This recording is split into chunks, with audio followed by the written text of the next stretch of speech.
मेरी उम्र 18 साल है और मैं चचा खादिम के पास काम करता हूँ। अगरचे मेरी उम्र ज्यादा नहीं, लेकिन हालात और सख्तियों की वजह से मैं एक मजबूत जिस्म का मालिक हूँ। चचा खादिम मेरे कोई रिश्तेदार नहीं है, बस मैं उनके पास काम करता हूँ। वो उम्र में मुझसे काफी बड़े भी हैं, इसीलिए मैं उनको चचा कहता हूँ और उनकी बीवी को चची। तकरीबन कोई 3 साल पहले मैं उनके पास आया था और उस वक्त मैं सिर्फ 15 साल का था।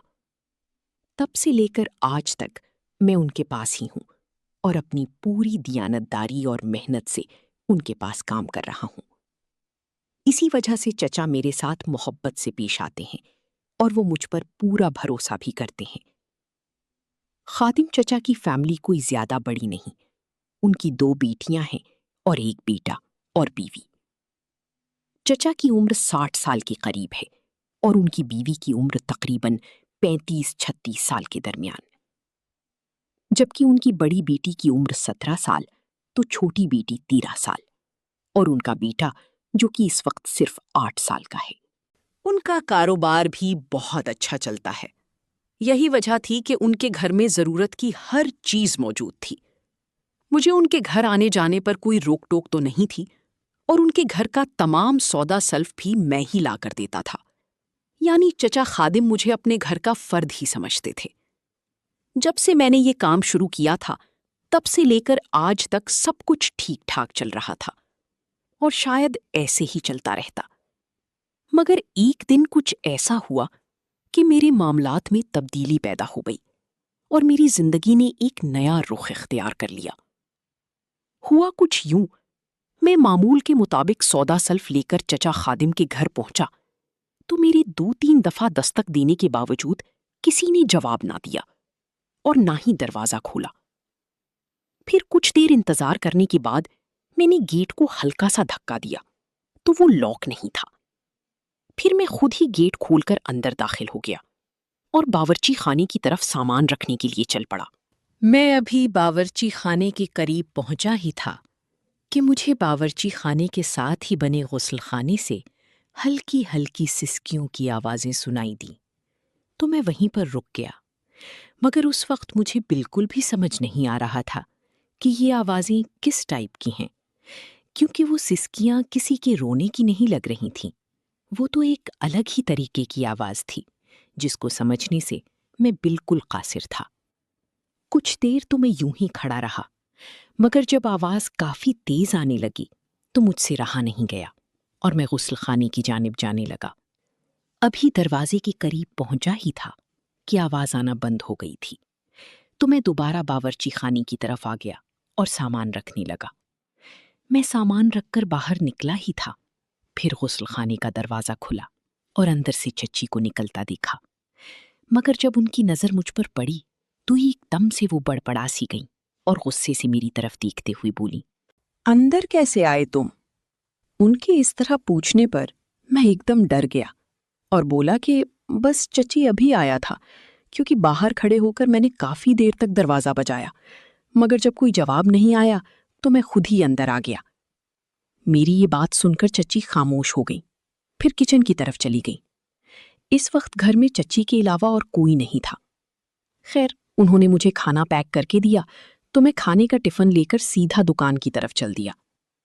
दुकान पर आने के बाद भी मेरा सारा ध्यान चची की तरफ ही था कि चची गुस्ल खाने में क्या कर रही थी और वो ऐसी आवाजें क्यों निकाल रही थी।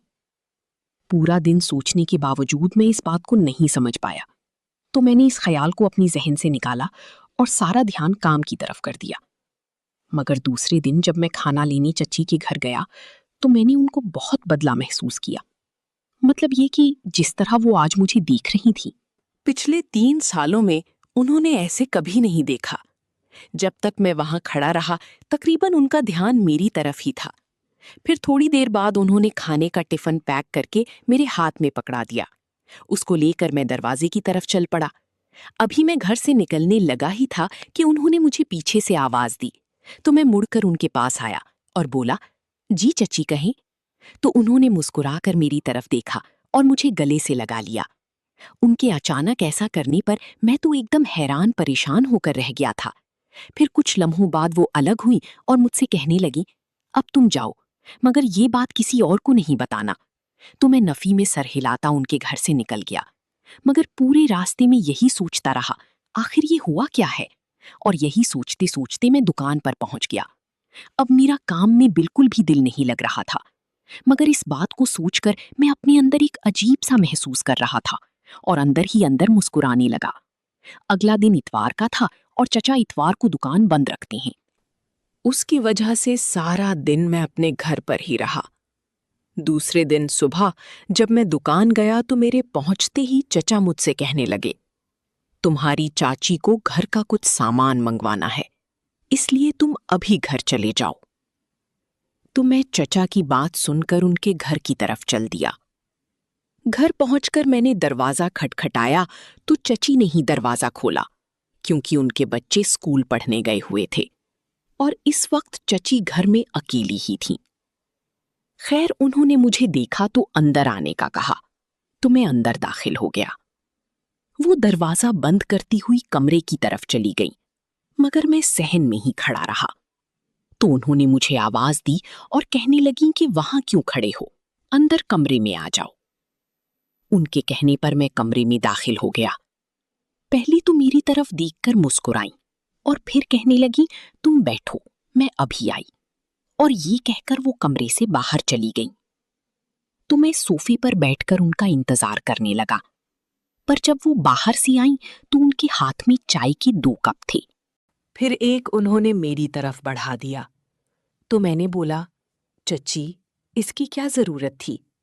वो मेरी तरफ देखकर कहने लगी, पी लो, सुबह का वक्त है और वैसे भी अभी तुमको बहुत मेहनत वाला काम करना है। उनकी ये बात सुनकर मैं सोच में पड़ गया कि आखिर ऐसा कौन सा काम हो सकता है। फिर हम दोनों चाय पीने लगे। तो चाय पीते पीते चच्ची मुझसे कहने लगी, उस दिन वाली बात तुमने किसी को बताई तो नहीं। मैं उनकी बात समझ गया था कि वो कौन सी बात का कह रही हैं, मगर मैं अंजाम बनते हुए उनसे बोला, कौन सी बात। वो कहने लगी, अरे इतनी जल्दी भूल गए, तुम्हें याद नहीं कि जब तुम परसों खाना खाने आए थे और जाते हुए मैंने तुमको गले लगाया था। तो मैं बोला, चच्ची याद है, मगर ये बात मैं किसी को क्यों बताता, और वैसे भी ये बात तो मुझे याद भी नहीं थी, अभी आपने जिक्र किया तो याद आई। मेरी ये कहते ही वो उठी और मेरे बिल्कुल करीब आकर बैठ गई। फिर मुझसे कहने लगी, देखो, अभी तुम में इतनी समझ नहीं है कि कौन सी बात छुपाने वाली है और कौन सी नहीं, क्योंकि जो काम मैं तुमसे लेने वाली हूं उसका हरगिज हरगिज किसी को पता नहीं चलना चाहिए। वो मुझे बड़े प्यार से समझा रही थीं और मैं उनकी बात बड़े गौर से सुन रहा था, मगर उस वक्त मेरे अंदर कई सवाल जन्म ले रहे थे। ऐसा कौन सा काम हो सकता है। खैर, जब ये मुझसे कह चुकी, मैंने उनसे कहा कि जी, आप बिल्कुल फिक्र ना करें, मैं आपसे वादा करता हूं कि आप जिस बात का मना करें मैं वो बात किसी को भी नहीं बताऊंगा। मेरी ये बात सुनते ही वो एकदम से मुस्कुराते हुए बोली, शाबाश, मुझे तुमसे यही उम्मीद थी। और ये कहकर वो खड़ी हो गई। हैरत का पहाड़ तो उस वक्त टूटा जब चची ने मेरे साथ, और फिर इस तरह उन्होंने मुझसे वो मेहनत वाला काम करवा ही लिया जिसकी थकान मुझे 2 दिन तक महसूस होती रही। लेकिन इसके बाद से मैं अपने अंदर बहुत बड़ी तब्दीलियां महसूस करने लगा था। मुझे ऐसा लग रहा था कि मैं बड़ा हो चुका हूं। अगले दिन जब मैं खाना लेने चची के घर आया तो चची इस काम के लिए तैयार बैठी थी और फिर वक्त गुजरने का पता ही नहीं चला। मगर अब मुझे बहुत डर लग रहा था कि चचा को क्या कहूंगा कि इतनी देर कहाँ लगाई, क्योंकि वो तो बड़ी बेसब्री से खाने का इंतजार कर रहे होंगे। फिर इस बात का जिक्र चची से किया कि इतनी देर लगाने का चचा पूछेंगे तो मैं उनको क्या जवाब दूंगा। मेरी ये बात सुनकर वो कहने लगी, तुम इस बात से बिल्कुल भी परेशान ना हो। चची काफी ज़हीन थीं। उन्होंने फौरन ही एक कहानी तैयार कर ली कि अगर तुम्हारे चचा पूछें तो उनसे कह देना कि चची की तबीयत ठीक नहीं थी और उन्होंने दवाई लेने भेज दिया था और खाना भी तैयार नहीं था, जिस वजह से देर हो गई। चची की बात से मैं खुश हो गया, मैं फौरन सी खाना लेकर सीधा दुकान पर पहुंच गया। दुकान पर ग्राहकों का इतना रश नहीं था, अलबत्ता चचा मुझे घूर कर देख रही थी। फिर उनके पूछने पर मैंने वो कहानी सुना दी जो चची ने अपने दिमाग से बनाई थी। वो चाचा ने भी उसे सच समझ लिया और खाना लेकर खाने लगे। मगर ना जाने क्यों मैं चचा से नजरें नहीं मिला पा रहा था, क्योंकि मेरे अंदर ये एहसास पैदा होने लगा था कि मैं उनके साथ नमक हरामी कर रहा हूं। मगर साथ साथ मेरा ध्यान उस होने वाले वाक़ये की तरफ भी जा रहा था जो फिल्म की तरह मेरे दिमाग में चल रहा था, और साथ में अपने अंदर बड़ी तब्दीली भी महसूस कर रहा था। अगले दिन खाना लेने गया तो चची काफी खुशी दिखाई दे रही थी। आज उनका एक अलग ही रूप था। मगर मैंने कोई ज्यादा बात ना की, बल्कि ज्यादा देर खामोश ही रहा, क्योंकि मुझे चचा खादिम के साथ बददयानती और धोखे की शर्म महसूस हो रही थी। शायद यही वजह थी कि मैं बात करने से हिचकिचा रहा था। चची मुझे मुस्कुराते हुए देख रही थी, मगर मेरी ये कैफियत देखकर उन्होंने भी मुझसे कोई बात ना की। फिर खाने का टिफिन मेरे हाथ में देते हुए मुझसे कहने लगी, क्या बात है, आज बहुत परेशान लग रहे हो। चची की आवाज सुनकर मैं सिर्फ इतना कह सका कि बस ऐसे ही। तो वो कहने लगी, कल जब तुमने मुझे राहत दी थी ना, मैं उसके लिए तुम्हारी बहुत शुक्रगुजार हूं। और देखो, तुम कुछ बुरा मत सोचो, बस तुम मेरी जरूरत का ख्याल रखो और मैं तुम्हारी जरूरत का ख्याल रखूंगी, और इसी तरह हम दोनों ने एक दूसरे की जरूरत का ख्याल रखना है। ये कहकर चची ने एक 500 का नोट मेरी जेब में डाल दिया। मैंने मानीखीज नजरों से चची की तरफ देखा तो चची कहने लगी, हमने बस एक दूसरे के बारे में सोचना है और किसी दूसरी सोच को दिमाग में आने की जगह बिल्कुल भी नहीं देनी। तुम समझ रहे हो ना मैं क्या कह रही हूं? मैंने चची की इस बात को ना समझते हुए भी हाँ में सर हिला दिया। तो वो दोबारा मुझसे मुखातिब हुई। फिर कहने लगी, मैं जानती हूं कि तुम इतने खामोश क्यों हो, क्योंकि तुम अपने चचा की तरफ देख रहे हो, जो कि मेरे किसी काम का नहीं। इसीलिए उसके बारे में ज्यादा मत सोचो। मुझे लगा चच्ची वाकई मेरे दिल तक पहुंच गई है, और उनको इस बात का बखूबी अंदाजा हो चुका है कि मैं चच्चा खादिम से बददयानती पर शर्मिंदा हूं।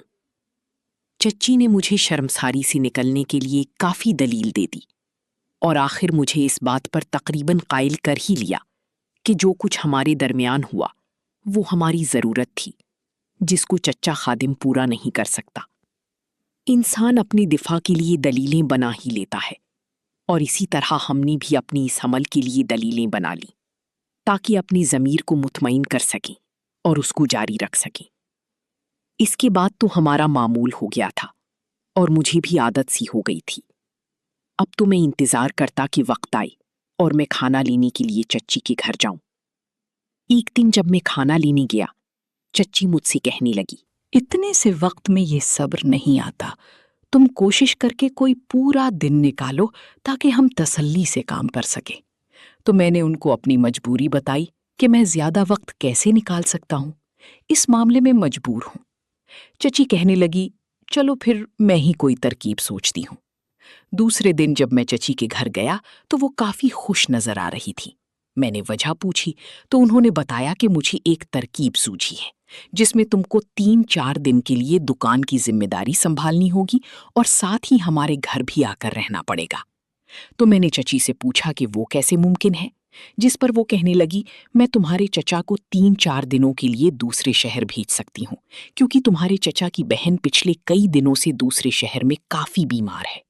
लेकिन तुम्हारे चचा दुकान और घर की मजबूरी की वजह से उसकी तीमारदारी को नहीं जा सके। अगर तुम दुकान और घर में रहने की हामी भर लो तो मैं तुम्हारी चचा से इस बारे में बात करूं। मुझे इस बात पर क्या एतराज हो सकता था? दुकान का सारा काम मैं बखूबी जानता था और घर में रहने में भी मेरे लिए कोई दुश्वारी ना थी। मैंने फौरन ही हामी भर ली। चची ने कहा कि ठीक है, मैं तुम्हारे चचा से आज रात को ही बात करती हूँ, लेकिन अगर वो तुमसे पूछें तो इसे ये जाहिर मत होने देना कि इस बात से पहले ही बाखबर हो, बल्कि ऐसे जाहिर करना ये बात अभी तुम्हारे सामने की जा रही है। तो मैं चची से बोला, आप फिक्र ना करें, मैं ऐसा ही करूंगा। दूसरे दिन जब मैं दुकान पर गया तो चचा ने मुझे अपने पास बुलाया और कहने लगे कि मैं उनकी गैर हाजिरी में दुकान चला सकूंगा। तो मैंने चचा से अनजान बनते हुए पूछा कि चचा आप कहीं जा रही हैं? तो वो बोले, हाँ मैं 2-4 दिन के लिए दूसरे शहर जा रहा हूँ। इस पर मैंने चचा को यकीन दिलाया कि मैं काम को ईमानदारी से संभाल लूंगा, बस अपनी तसल्ली के लिए ही पूछ रहे थे। ऐसे तो वो जानते थे कि मैं तमाम काम समझता हूँ। फिर कुछ देर खामोश रहने के बाद वो कहने लगे कि मुझे दुकान की इतनी फिक्र नहीं जितनी घर की है, क्योंकि घर में भी तो किसी मर्द का होना जरूरी है। इसलिए मैं चाहता हूं कि 3-4 दिन के लिए तुम हमारे घर ही रहो। मैंने चचा के चेहरे की तरफ देखा। इससे पहले कि मैं कुछ बोलता, चचा दोबारा बोल पड़े, अगर तुम्हारे घर वालों को ऐतराज ना हो तो मेरी गैर मौजूदगी में तुम रात हमारे ही घर सो लेना। तो मैंने बोला, चचा आप कैसी बातें करते हैं, मैं घर वालों को भला क्या एतराज होगा। आप हुक्म करो, बंदा हर हुक्म की तामील के लिए हाजिर है। मैंने चचा को मुतमईन कर दिया। चचा के चेहरे से भी लगा जैसे कोई बोझ उनके सर से हट गया। फिर कुछ समझने के बाद चचा ने मुझे बताया कि वो कल अपनी बहन की तीमारदारी के लिए रवाना हो जाएंगी। फिर उस दिन जब खाना लेने गया तो चची को बताया, वो खुशी से पागल हो गई। फिर शाम को दुकान बंद करके चचा ने दुकान की चाबियां मेरे हवाले कर दी। बताया कि वो 3 दिन वहां ही रहेंगे और चौथे दिन वापस आएंगे। फिर मुझे हिदायत की कि कल अपने घर वालों को बताकर आना, मैं चचा के यहाँ ठहरूंगा। मैंने इस बात में सर हिला दिया। घर जाते हुए आने वाले चंद दिनों के ख्यालात मेरे दिमाग में गर्दिश करते रहे, जिसकी वजह से मैं रात को अच्छी तरह से सो भी नहीं सका। सुबह नहा धोकर तैयार हुआ, 2 जोड़े कपड़ों के बैग में डाले और घर वालों को बताकर दुकान की तरफ चल दिया। पूरा दिन दुकान पर रहा। दोपहर को खाना भी करीब वाले होटल से मंगवा लिया और बड़ी शिद्दत से शाम होने का इंतजार करने लगा। जैसे ही शाम हुई तो मैं दुकान बंद करके चचा के घर पहुंच गया। चची ड्राइंग रूम में बैठी टीवी देख रही थी, जबकि दोनों बेटियां फर्श पर बैठी स्कूल का काम करने में मसरूफ थीं और उनका लड़का अपने खिलौनों से खेल रहा था। चची काफी खुश नजर आ रही थीं। मैंने पहले तो दुकान का सारा हिसाब बताया और सभी रकम चची के हवाले कर दी। फिर चची ने मेरे लिए खाना गर्म किया और टेबल पर लगा दिया। जब मैं खाना खा चुका तो फिर चची के करीब दूसरे सोफे पर जाकर बैठ गया। चची मुझे कह रही थी कि अपना ही घर समझो, मगर चची की बड़ी बेटी बार बार अपनी किताबों से नजर उठाकर मेरी तरफ भी देख रही थी। उनके बच्चे मुझे जानते थे और मुझसे काफी मानूस भी थे, लेकिन आज पहली बार मैं यूं इस वक्त उनके घर आया था, इसीलिए शायद उन्हें कुछ हैरानगी हुई थी। बड़ी बेटी काफी समझदार थी। उसे इस बात का पता था कि उनका बाप घर नहीं है, इसीलिए मैं उनके घर रहूंगा जब तक कि उनका बाप वापस नहीं आ जाता। अभी मुझे बैठे हुए कुछ देर ही गुजरी थी कि चची का बेटा खिलौने छोड़कर मेरी गोद में आ बैठा और कुछ देर बाद मेरी गोद में ही सो गया। चची उसे मेरी गोद से लेने के लिए मेरे करीब आ गई तो मेरी नजर गैर इरादी तौर पर उनकी बेटी की तरफ उठ गई कि कहीं उसने अपनी माँ का मेरे इतने करीब आना देखा तो नहीं। लेकिन वो अपने काम में मसरूफ थी। चची बच्चे को मेरी गोद से उठाते हुए बोली कि चलो तुम भी आओ, मैं तुम्हें तुम्हारे सोने की जगह दिखा दूं। मैं खामोशी से उठा, चची के पीछे चल पड़ा।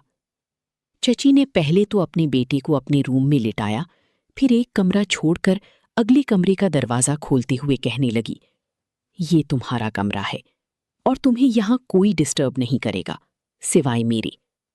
ये कहते हुए चची ने मुस्कुराकर एक आंख दबाई और बोली, क्यों, ठीक कह रही हूं ना? तो मैं भी मुस्कुराकर उनकी तरफ देखने लगा। मेरे साथ वाला कमरा उनकी दोनों बेटियों का था। कमरा देखकर हम वापस ड्राइंग रूम में आ गई। चची और मैं काफी देर इधर उधर की बातें करती रही। जब रात के 9 बज चुके थे तो चची ने अपनी बेटियों को सोने का कहा, तो मैं भी सोने का कहकर उठ गया। सोना कैसे, बस उनकी बेटियों को मुतमईन करना था। तो मैं अपने कमरे में आकर लेट गया। फिर तकरीबन कोई 11 बजे के करीब मेरे कमरे का दरवाजा खुला तो मैंने देखा कि कमरे में चच्ची दाखिल हुई है। फिर वो मेरे करीब आई, मुझसे कहने लगी, उठो और मेरे कमरे में चलो। और इस तरह से चच्ची मुझे उठाकर अपने कमरे में ले गई और मुझसे वही मेहनत वाला काम कराने लगी जिसकी वजह से ये सारा ड्रामा रचाया गया था। और फिर दोस्तों, इस कहानी की अगली किस्त देखने के लिए चैनल को अभी सब्सक्राइब कर लें और वीडियो को लाइक और शेयर कर दें। साथ में बेल आइकॉन को क्लिक कर दें ताकि नई आने वाली किस्त आपको बर वक्त मिल सके। शुक्रिया।